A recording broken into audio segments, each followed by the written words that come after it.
Alright, so welcome to my huge mess of a garage.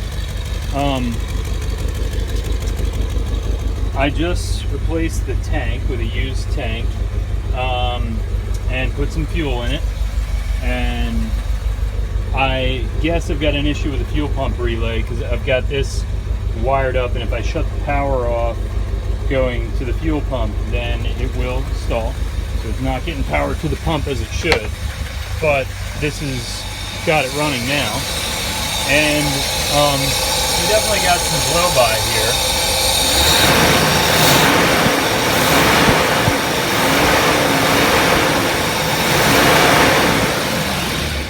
And that also results in a little bit of smoke, but the thing really hasn't run very much, so you clean up. And this is only running on 7 cylinders. They've got one of them blocked off with no fuel. So maybe we're just burning oil out of that one cylinder. I don't know. Because it does have spark in that